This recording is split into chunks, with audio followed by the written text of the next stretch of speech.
안녕하세요. 살다가 저만큼 억울한 일을 겪은 사람이 또 있을까?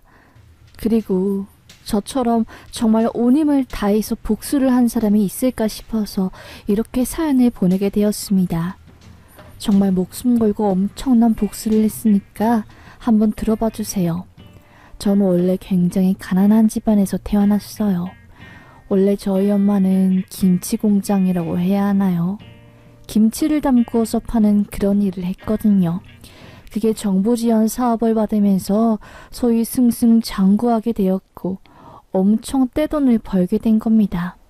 가난했던 저희 집에 돈이 술술 들어오니까 아빠는 엄마의 돈을 관리하겠다고 하면서 그 돈을 전부 다 가져갔어요. 엄마는 일을 하느라 정신이 없었고 전 학생이라서 집안일에 신경을 못 쓰고 있었죠. 그런데 5년 정도 지났을 때 엄마가 이젠 돈을 좀 확인을 해봐야겠다고 우리 노후 준비도 하고 그래야겠다고 하면서 아빠한테 돈을 달라고 한 겁니다. 그런데 아빠는 그간 엄마 돈을 착실하게 모으고 굴리고 있었던 게 아니라 그 돈으로 저희 가족 몰래 다른 사업을 준비하다가 완전히 홀라당 말아먹어버리고 그 노름으로 그 돈 싹 다, 아니 오히려 마이너스로 만들어버린 거예요. 정말 이건 아니잖아요. 속이 터지고 열불이 터지고 난리가 난 거죠. 엄만 쓰러지기 직전까지 충격을 받으셨고 저도 아빠에 대한 배신감 때문에 치가 떨려서 밤에 잠이 안 올 지경이었습니다. 이걸 어떻게 하면 좋나, 어떻게 내 인생에 이런 일이 생길 수 있나 싶었습니다. 우리 가난에서 탈출해서 이제 꽃길만 펼쳐질 줄 알았는데 그냥 꽃길이 아니라 진흙길이었던 겁니다. 한숨만 푹푹 나오고 내가 왜 이렇게 살아야 하지? 하면서 가슴을 쳤어요. 엄만 결국 아빠와 이혼을 하고 아빤 쥐도 새도 모르게 저희 눈앞에서 사라졌습니다. 정신적 충격이 큰 엄만 병원에 쓰러져 누워만 있었고 전 그런 엄마가 너무나 불쌍해 보이고 안타까워 보여서 매일 엄마한테 가서 약속했어요. 엄마, 내가 성인 되면 정말 열심히 일해서 우리 집 싹 다 먹여 살릴 거야. 엄만 아무 걱정하지 말고 알겠지? 하면서 말했죠. 엄마는 알겠다고 우리 딸만 믿겠다고 하면서 마음의 근심 걱정을 덜어냈습니다.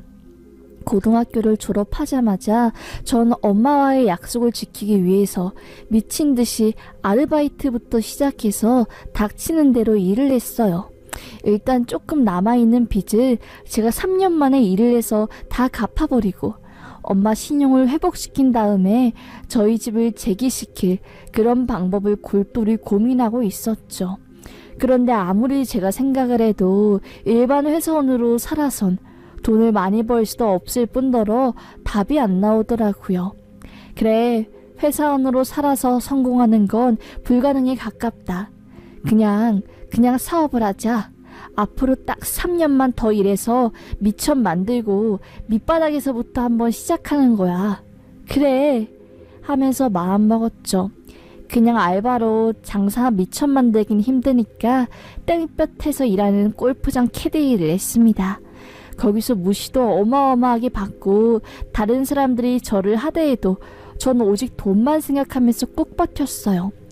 그렇게 시간이 흐르다 보니까 어느새 수중에 글쎄 1억이라는 돈이 쌓여 있더라고요. 돈 1억, 저에겐 무척이나 큰 돈이었습니다. 이 돈으로 내가 정말로 잘할 수 있는 일을 시작해서 마음 상처받은 우리 엄마랑 함께 잘 살아야겠다 마음먹었어요. 그런데 아무래도 김치공장, 왕년에 명성 좀 날렸던 김치 장인이 딸이니까 제가 잘할 수 있는 게 뭐가 있겠어요. 당연히 김치를 담그는 거죠. 엄마에게 조심스럽게 말을 했습니다. 엄마, 우리 김치 관련해서 일해볼래? 됐다. 내 앞에서 김치에 김자도 이야기 꺼내지 마. 그놈의 김치 때문에 내가 얼마나 개고생을 하고 네 아빠가 그 김치돈을 다 들고 날랐는데 아이고 생각만 하면 열불이 터져서 말이 안 나와 하면서 엄마는 말했습니다. 그러니까 아픈 기억이고 김치 공장이 아빠 때문에 완전히 홀라당 망해버렸으니까 하기 싫다. 고통스럽다. 이 말씀이셨던 거였죠. 전 엄마의 그런 기분을 아예 모르지 않았기 때문에 이해한다고. 그런데 우리가 다시 일어날 수 있는 방법은 아무리 생각해도 이 방법밖에 없다고 하면서 엄마를 설득했습니다. 엄마는 정말 한참을 고민하더니 알겠다고. 그럼 한번 마음을 아주 굳세게 먹어보고 해보자 라고 하셨어요. 전 좋고 또 한편으로는 정말 잘하고 싶고 또 잘 돼야겠다 싶어서 엄청 열심히 노력했어요. 엄마가 김치 담그는 법을 더 자세하게 저에게 알려주시고 전 그걸 전부 배워가지고 써먹은 거죠.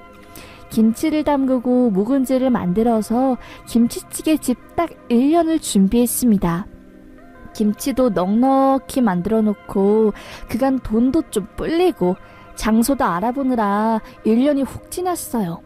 그런데 솔직히 말하면 전 제가 생각해도 제가 만든 김치찌개가 정말 맛있어서 개업만 하면 소위 그냥 대박 날 줄 알았어요. 그런데 그게 아니더라고요. 대박은 무슨 파리만 날리고 생고기에 진짜 고기 팍팍 넣어서 엄청 맛있게 이것저것 준비도 많이 했는데 손님들이 안 온 겁니다.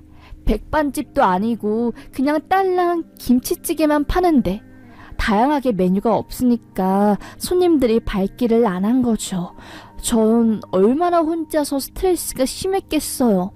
왜 손님들이 안 오는 거지? 도대체 왜 이러는 거지? 하면서요. 그때 제가 스트레스를 너무 심하게 받으니까 그냥 살기가 싫대요.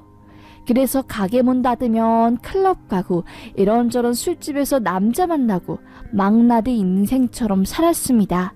정서적으로 불안정하니까 좋은 남자, 나쁜 남자 못 가리고 그냥 싹 다 사귄 것 같아요. 그러다 보니까 미친 짓을 한 거죠. 헌팅으로 만난 남자와 덜컹 결혼을 해버린 겁니다. 제 생각엔 도피성 결혼이었던 것 같아요. 그냥 뭔가 가게에도 힘들고 나도 장녀인데 그냥 누군가에게 기대고 싶다 이런 마음으로요. 엄마도 아프고 하니까 더 아파지기 전에 빨리 나 결혼하고 잘 사는 거 보여줘야지 하는 마음이었던 것 같아요. 그런데 결혼하고 나서 장사는 더 안 되고 엄마의 건강은 악화됐어요. 그때 제가 번쩍 정신이 든 거죠. 이렇게 살다가는 진짜 아무것도 안 되겠다. 큰일 나겠다 하고요.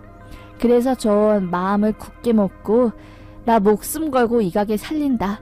매출 끌어올린다 했습니다. 그래서 제가 직접 전단지에서 온 단지를 다 뒤져서 전단지 돌리고요. 또 무료 시식도 하고 1인분 점심 특선도 만들고 하니까 손님들이 하나둘씩 들어오기 시작한 겁니다. 그런데 맛은 또 엄청 좋으니까 한 번 오는 손님들이 잊지 않고 계속해서 찾아주시고 그래서 소위 그냥 대박이 난 거였어요. 줄을 설 정도로 손님들이 온 겁니다. 아니 이 집 김치찌개는 신기하게 오래 끓여도 그 김치의 탱글함이 살아있고 신기한 게 김치 자체에서 시원하고 감칠맛이 진하다니까. 이 묵은지가 아주 요물이야. 이런 건 의대 할머니네 집 가야지 뭐 진짜 존지를 팍팍 넣어서 담근 그런 건데 참으로 희한하네 라고 하면서 득찬이 이어졌지요. 실제로 그 묵은지는 생새우도 갈아서 넣고 오징어에 조개까지 넣어서 감칠맛을 극강으로 끌어올린 거였습니다. 그냥 뭐 말 안 해도 얼마나 맛있을지는 상상이 가시죠? 하여튼 그렇게 맛있는 김치를 가지고 음식을 만든 전 떼돈을 벌게 됐어요. 저희 가게가 방송을 타면서부터 다른 지역에서 이거 진공팩으로 팔아달라고 문의가 오게 된 거죠. 저희 엄마는 제가 잘 된 걸 보고 하염없이 오셨어요. 한을 푸셨다고. 그동안 얼마나 고통스러웠는지 모른다고. 정말 이건 대박이라고 하면서요. 저도 그런 엄마를 보고 얼마나 울었는지 우리 이제 꽃길만 남았다고 하면서 전 엄마 병실도 좋은 곳으로 옮겨드리고 마음의 상처를 치유해드리기 위해서 상담도 시작하게 하고 정말로 이런저런 노력들을 많이 했습니다. 그러다 보니까 어느새 차가웠던 저희 마음이 물씬 따뜻해져 있더라고요. 정말로 나누는 삶의 기쁨을 아니까 더더욱 돈을 많이 벌어서 엄마에게 정말 진짜 잘해주고 싶었습니다. 엄마가 너무나 좋았어요. 그런데 엄마는 참 하늘도 허망하시지 갑자기 쓰러진 겁니다. 미주 신신경 병증과 혈관 문제로 혼수 상태에 빠지게 된 거였어요. 집에서 쓰러지셨는데 장사를 하는 제가 그 사실을 몰라서 한참이나 지난 뒤에야 엄마를 발견한 거죠. 머리에 산소가 안 간 상태가 오랫동안 지속되었고 전 하염없이 눈물만 뚝뚝 흘리며 엄마를 이렇게 보낼 수는 없다고 전국에서 유명한 명의수술 날짜 잡고 온 생난리를 다 떨었습니다. 그런데 엄마는 저희 그런 간절함을 아시는지 모르시는지 병원에 입원한 지 3주가 되었을 때 결국 숨을 거두고 말았어요. 정말 얼마나 힘들던지요. 미칠 것 같았습니다. 엄마한테 의지해서 하루하루 버티던 나였는데 내 인생이 전부였던 엄마가 떠나가니까 이 얼마나 삶이 공허하던지 무어라 말을 못할 정도였습니다. 애가 끊어지는 기분을 그런 느낌이 들었어요. 연매출 20억 30억을 찍은 김치찌개 집을 제가 도저히 나가서 운영할 수 없을 정도로 그 정도 상태까지 올라가게 되었습니다. 공황장애, 스트레스로 인한 위경련, 의사도 이렇게 일을 하다가 요절해도 이상하지 않다고 빨리 일을 줄이거나 강제로 몇 달간이라도 입원을 하라고 강력 권고를 했죠. 전 결국 남편에게 자기야, 나 이러다가 죽겠어. 우리 지금 이 가게 포기할 수 없으니까 당신이 나 입원해 있는 동안 좀 김치찌개 가게 좀 봐주라 라고 했습니다. 남편은 작은 핸드폰 가게를 운영하고 있었고 초반엔 장사가 잘 되다가 후반에 갈수록 장사가 안 돼서 정말 힘들어하던 상황이었거든요. 어차피 핸드폰 가게도 적자고 하니까 이 사업을 접고 저희 김치찌개 사업에 도움을 주겠다고 말한 겁니다. 그때 남편이 얼마나 고마웠던지요. 전 남편에게 정말로 당신한테 너무나 고맙다고 나 이제 마음 편하게 입원해 있겠다고 했습니다. 남편은 당연히 그러라고 아무 걱정하지 말고 그저 당신 몸만 신경 쓰라고 하면서 저를 배려해 주셨습니다. 전 바로 입원했죠. 거의 요양병원에서 마치 죽음을 기다리고 있는 사람이 그런 상태였는데 시간이 흐를수록 몸이 돌아오면서 더더욱 좋아졌죠. 하지만 그 과정이 정말로 더디었어요. 아무래도 김치찌개 가게 생각만 하면 압박감이 밀려오니까 더더 많은 스트레스를 받은 것도 있었죠. 그런데 그때 갑자기 저에게 형사가 찾아온 겁니다. 뭐야, 너무나 당황한 전 형사를 보자마자 도대체 무슨 일이신데 갑자기 나를 찾아온 거냐고, 난 잘못을 저지른 게 아무것도 없는데 라고 말하자 아니 정말로 모르시는 거냐고 하면서 제게 말하더라고요. 그러니까 저희 김치 가게에서 손님이 크게 다친 거였어요. 주방장이 김치찌개 근처에 있던 재료를 넣어서 요리를 했는데 그 재료통 안에 정말 세제가 들어있었던 겁니다. 주방장은 그게 올리고당인 줄 알고 넣었다는 거였어요. 도대체 왜 주방에 세제를 그렇게 놓은 것이며 이게 살인미수까지 갈 수 있는 거라고, 고의인지 실수인지 밝혀내는 게 굉장히 중요한 쟁점이 될 거라고, 지금 수사를 바로 진행해야 하는데 상황이 이렇게 보니까 이렇게 직접 온 거라고 하더라고요. 전 남편에게 아무 말도 못 들었기 때문에 이런 일이 있는 줄도 몰랐어요. 너무나 놀란 전 남편에게 바로 연락했죠. 당신 도대체 이게 뭔 소리야? 아니, 세제를 손님이 먹고 거품을 물었다니. 이게 진짜 말이 되는 이야기야? 나 이거 믿어도 되는 거야?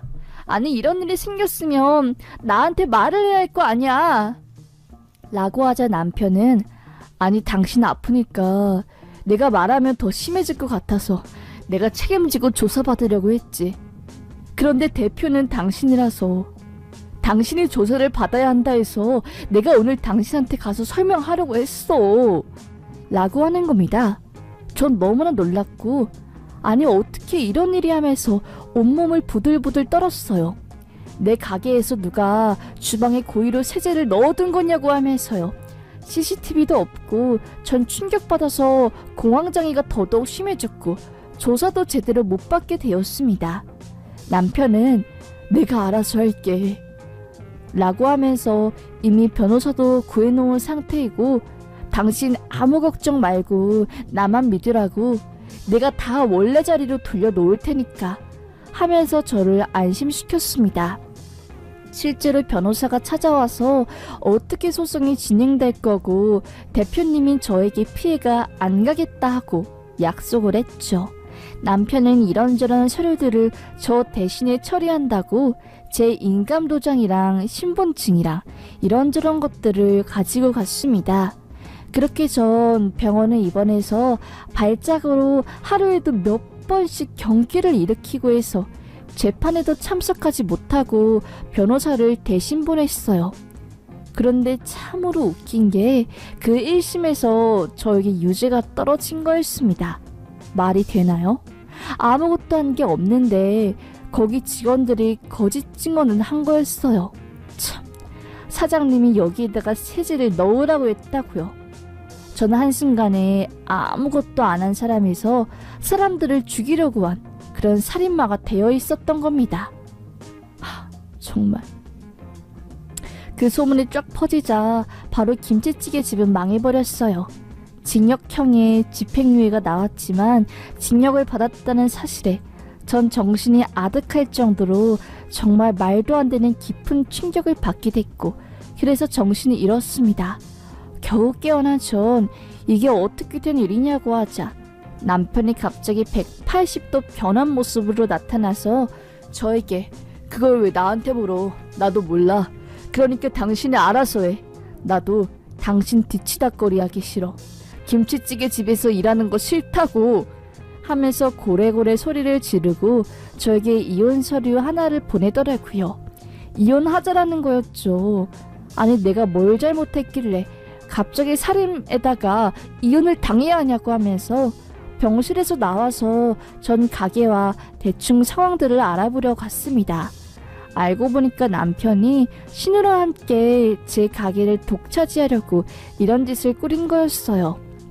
그리고 직원들을 매수해서 거짓 증언을 하게 하고 직원들 통장에 1,000만 원씩 찔러 넣고 그리고 제 가게에 융자대출을 받아서 수억 지네들 통장으로 빼돌리고 저한테도 그 인감도장이랑 받아서 엄청나게 대출을 많이 했더라고요. 전 병원에 입원을 해 있으니까 아예 몰랐던 일이었죠. 아니 도대체 어떻게 내게 이런 일이 벌어질 수 있는 거지라는 생각에 전 참을 수 없는 분노가 치밀어 올랐습니다. 남편을 그때 찾으려고 해도 남편은 이미 신호와 붕 뜬 상태였어요. 사라진 겁니다. 전 바로 소송을 걸었고 변호사 통해서 형사 민사 진행했습니다. 김치찌개 가게도 다시 살리려고 했지만 세제 나온 가게라고 소문이 나서 아예 쫄라당 망해버렸어요. 아휴, 하염없이 울었습니다. 그리고 남편이 제 명의로 돈 빌린 것도 범죄가 교묘하게 성립이 안 된 거였어요.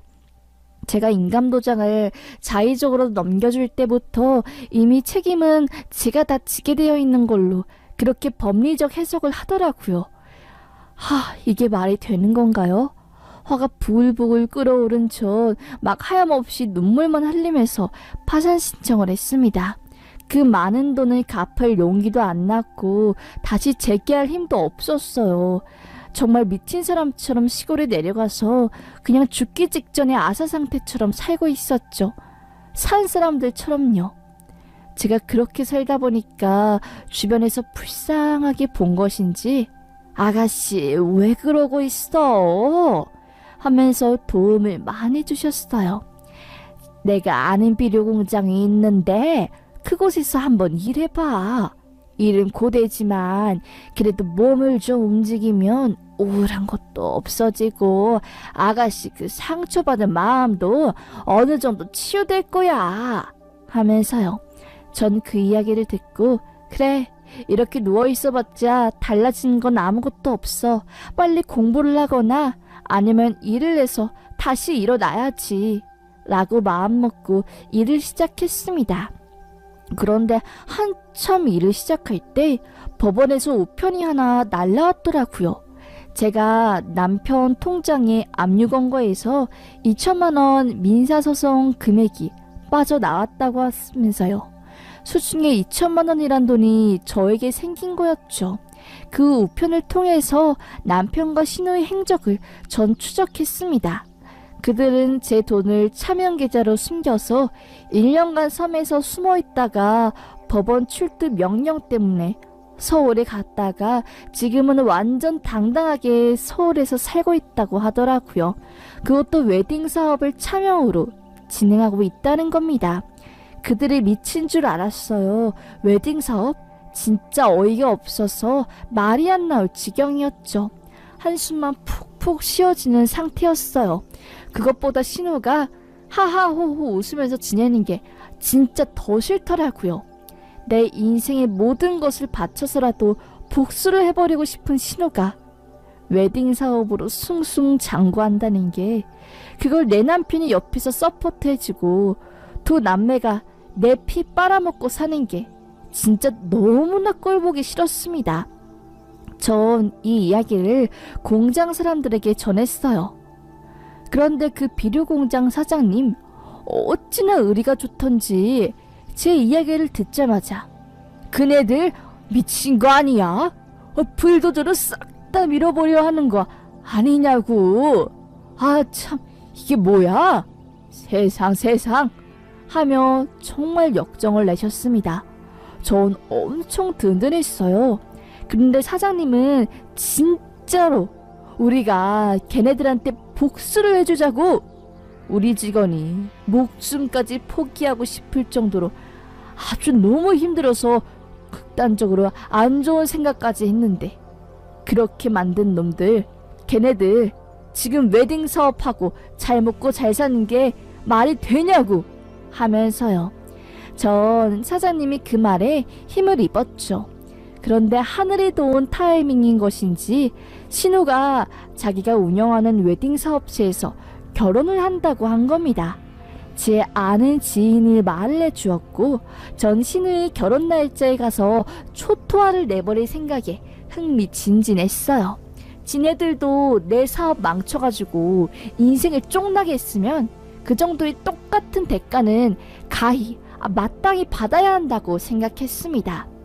제가 이를 악물고 그 날짜만을 얼마나 학수고대하면서 기다렸는지 몰라요. 신우의 결혼 날짜가 정해지자 그 비료 공장 사장님은 제게 그랬죠. 자기네 비료 자동차 가져가라고. 저 트럭으로 저것들 싹 다 개망신 주라고 하면서요. 자기는 눈 꼭 감고 모를 테니까 하면서요. 저는 한참을 망설이다가 그래 이것도 기회다 라고 생각하고 비료공장 그 음식물 담는 그 트럭을 몰고 그 날짜 그 시간에 그 결혼식장 앞에 딱 도착했습니다. 먼 음식물 쓰레기 냄새 풀풀 풍기는 차가 웨딩샵 앞에 있으니까 거기 있던 직원들이 차 빼라고 지금 이게 뭐한 짓이냐고 하면서 소위 쌩난리가 난 겁니다. 전 고래고래 소리를 지르면서 신우와 남편의 이름을 확성기로 불렀어요. 그러자 그들 밖으로 나온 거죠. 누가 자기 이름 부르나 하고요. 사람들이 밖에서 하도 웅성대니까요. 그때 제 눈앞에 신우랑 남편이 보이대요. 오늘 결혼한다고 아주 고가옷을 입고 아무것도 모르는 순수한 새색시처럼 보이는 신우가 전 너무나 얄미웠습니다. 제 얼굴을 보자마자 신우, 네가 아참 우리를 그렇게 고소하더니 뭐하니 여기서? 결국 음식물 치우는 일을 하는 거니? 신우, 어떻게 내 돈을 다 뺏어가고 사기치면서 미안하다는 말 한마디 안 해요? 남편놈 개새끼야, 니도 마찬가지야! 라고 하자 신우는, 그러게 멍청하게 살면 안 되지. 이렇게 사니까 싹 다 뺏기고 지금 그러고 있는 거 아니야? 맞아. 당신은 너무 순수해. 당신 인생 수업 비싸게 받았다고 생각해. 알겠어? 라고 한 뒤 저를 노려보더라고요. 신우랑 남편이요. 진짜 솔직히 전 제 앞에 나타나서 미안하다고, 자기네들의 돈에 미쳤고 앞으로 평생 속죄하면서 살겠다고 말하면 용서할 마음도 있었습니다. 아니 그런데 그게 아니라 오히려 뻔뻔하게 저에게 그렇게 고개를 쳐들고 말하는데 전 도끼가 더 올라왔어요. 바로 전 음식물 쓰레기 트럭 뒤쪽으로 가서 삽을 가져왔습니다. 그리고 그 음식물을 푹 떠가지고 아주 곱단하게 차려입은 신의 웨딩드레스에 확 쏟아부었죠. 그러자 남편, 야 이 미친년아! 하면서 저에게 달려오고 신우는 깍 하며 소리 지르고, 옆에 있던 손님들은 우엑 쓰레기 냄새 진동해 하면서 코를 막고 도망갔죠. 전 남편은 저희 그런 행동을 보자마자 극도로 화가 나서 저를 막 끌고 트럭 뒤로 데려가려고 하는 겁니다. 전 손 놔. 지금 손 놓으면 내가 용서할 거야. 그런데 여기서 손 안 놓고 나를 더 끌고 가면 나도 가만히 안 있어. 당신 내독 수억을 했으면 반성해야지. 뭐 하는 거야? 라고 하니까 남편은 닥쳐. 넌 오늘 죽었어. 하면서 제 멱을 잡고 절 끌고 가는 겁니다. 전 그때 사실 당황한 게 아니라 씩 웃었어요. 이런 상황을 예상했거든요. 소리 질렀습니다. 지금입니다! 라고요. 그때 그 음식물 쓰레기 자동차 앞좌석에서 사람이 2명 나왔어요. 그분들은 저희 공장 직원분들이었습니다. 그분들이 저를 도와주겠다고, 복수하는데 동참하겠다고 해서 저를 도와주신 거였거든요. 그들은 바로 나와서 저를 끌고 가려고 하고, 전 남편의 양팔을 잡고 그 음식물 쓰레기, 비료로 쓰이는 그 통 안에 남편을 팍 하고 집어넣은 거였죠. 쓰레기 국물이 전 남편이 온몸을 감싸고 전 남편은 으악 헛구역질하면서 생난리가 났습니다. 그냥 그 웨딩샵 앞에는 제가 가져온 그 음식물 쓰레기 냄새들로 생진동을 했어요. 남편은 음식물 쓰레기를 온통 온몸에 뒤집어 쓰고는 야 이 미친년아 라고 말하다가 그 국물이 입에 들어가서 쓰레기 냄새 풀풀 풍기며 토하고 난리가 난 거죠. 그날 신우와 전 남편 관계자들이 다 왔을 때였습니다. 저는 확성기를 들고 다시 그들에게 제 남편에 관한 만행들을 싹 다 말했습니다. 그러자 그들은 좀 많이 놀란 눈치를 보이더라고요. 아니 이게 진짜인가 하면서요. 진짜니까 한치 거짓말도 없이 진짜라고 하니까 정말 거기 있던 모든 분들 다들 제 전 남편에게 정이 뚝 떨어진 듯한 표정을 지으면서 발길을 돌렸습니다. 신우와 남편은 화가 나서 저에게 죽여버릴 거라고 고래고래 소리를 치더라고요.